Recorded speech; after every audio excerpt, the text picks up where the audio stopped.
Judges chapter 13. The birth of Samson. Again the Israelites did evil in the eyes of the Lord.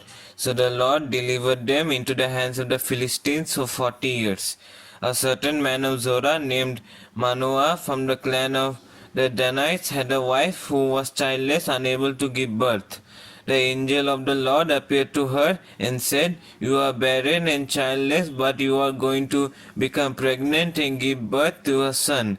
Now see to it that you drink no wine or other fermented drink, and that you do not eat anything unclean. You will become pregnant and have a son whose head is never to be touched by a razor, because the boy is to be a Nazirite, dedicated to God from the womb.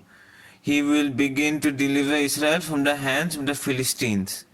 Then the woman went to her husband and told him, "A man of God came to me. He looked like an angel of God, very awesome.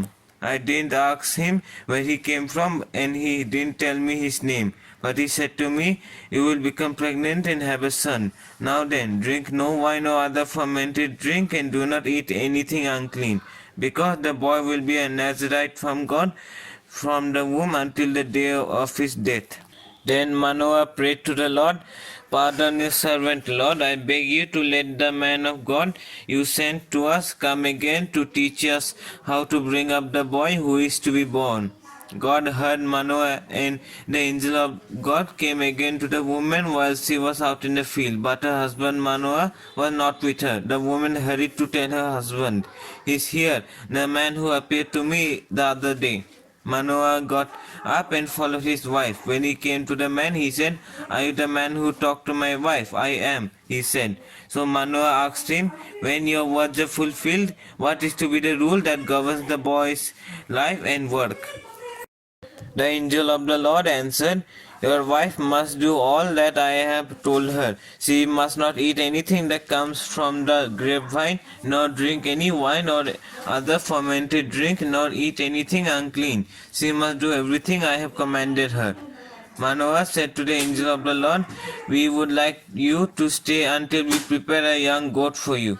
The angel of the Lord replied, 'Even though you detain me, I will not eat any of your food. But if you prepare a burnt offering, offer it to the Lord.' Manoah did not realize that it was an angel of the Lord. Then Manoah inquired of the angel of the Lord, 'What is your name, so that we may honor you when your word comes true?' He replied, 'Why do you ask my name? It is beyond understanding.' Then Manoah took a young goat together with the grain offering and sacrificed it on a rock to the Lord. And the Lord did an amazing thing while Manoah and his wife watched.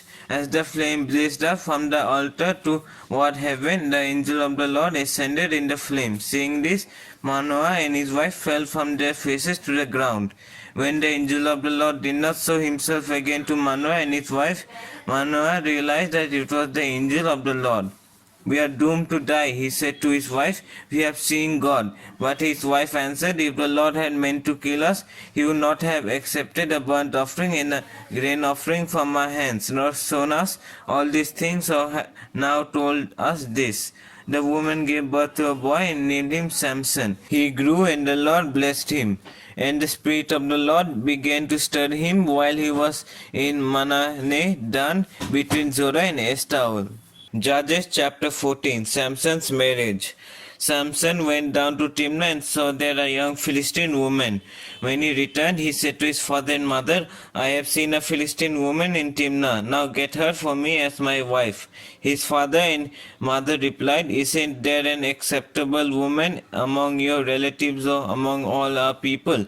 Must you go to the uncircumcised Philistines to get a wife?' But Samson said to his father, 'Get her for me. She is the right one for me.' His parents did not know that this was from the Lord, who was seeking an occasion to confront the Philistines, for at that time they were ruling over Israel. Samson went down to Timnah together with his father and mother. As they approached the vineyards of Timnah, suddenly a young lion came roaring toward him. The Spirit of the Lord came on him in power, so he tore the lion apart with his bare hands, as he might have torn a young goat. But he neither told his father nor his mother what he had done. Then he went down and talked with the woman, and he liked her. Sometime later, when he went back to marry her, he turned aside to look at the lion's carcass. In it he saw a swarm of bees and some honey. He scooped out the honey with his hands and ate as he went along. When he rejoined his parents, he gave them some, and they too ate it. But he did not tell them that he had taken the honey from the lion's carcass. Now his father went down to see the woman, and there Samson held a feast as was customary for young men. When the people saw him, they chose 30 men to be his companions. Let me tell you a riddle, Samson said to them. If you can give me the answer within the 7 days of the feast, I will give you 30 linen garments and 30 sets of clothes. If you can tell me the answer, you must give me 30 linen garments and 30 sets of clothes. Tell us your riddle, they said. Let's hear it, he replied. Out of the eater something to eat, out of the strong something sweet. For 3 days they could not give the answer. On the 4th day they said to Samson's wife, coax your husband into explaining the riddle for us, or we will burn you and your father's household to death. Did you invite us here to steal our property? Then Samson's wife threw herself on him, sobbing, You hate me. You don't really love me. You've given my people a riddle, but you haven't told me the answer.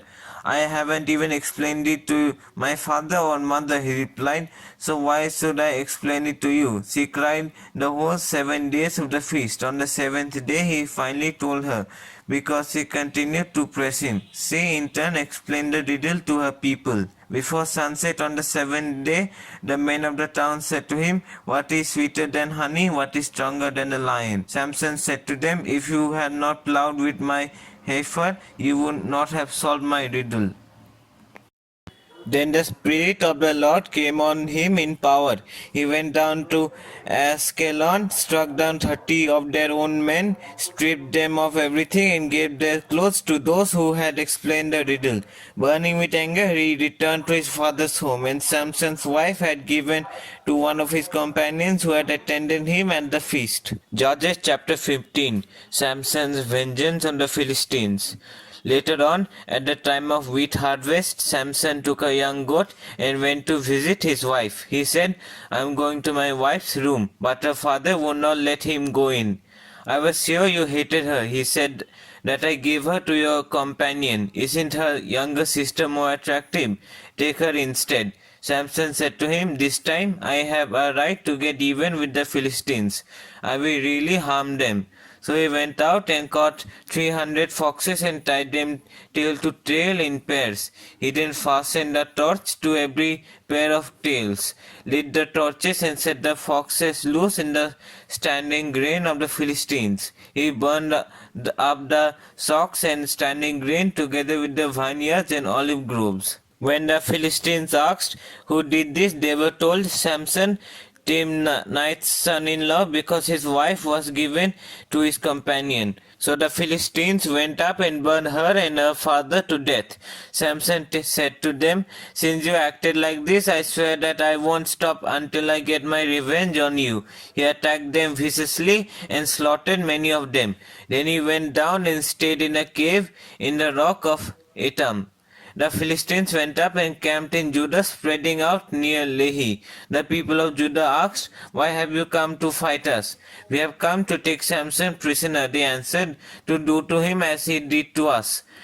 Then 3,000 men from Judah went down to the cave in the rock of Etham and said to Samson, Don't you realize that the Philistines are rulers over us? What have you done to us? He answered, I merely did to them what they did to me. They said to him, We come to tie you up and hand you over to the Philistines. Samson said, Swear to me that you won't kill me yourselves. Agreed, they answered. We will only tie you up and hand you over to them. We will not kill you. So they bound him with 2 new ropes and led him up from the rock. As he approached Lehi, the Philistines came toward him shouting. The Spirit of the Lord came on him in power. The ropes on his arms became like charred flax, and the bindings dropped from his hands. Finding a fresh jawbone of a donkey, he grabbed it and struck down 1,000 men. Then Samson said, with a donkey's jawbone I have made donkeys of them. With a donkey's jawbone I have killed 1,000 men. When he finished speaking, he threw away the jawbone, and the place was called Ramath Lehi. Because he was very thirsty, he cried out to the Lord, "You have given your servant this great victory. Must I now die of thirst and fall into the hands of the uncircumcised?" Then God opened up the hollow place in Lehi, and water came out of it. When Samson drank, his strength returned and he revived. So the spring was called En Hakkor, and it is still there in Lehi. Samson led Israel for 20 years in the days of the Philistines.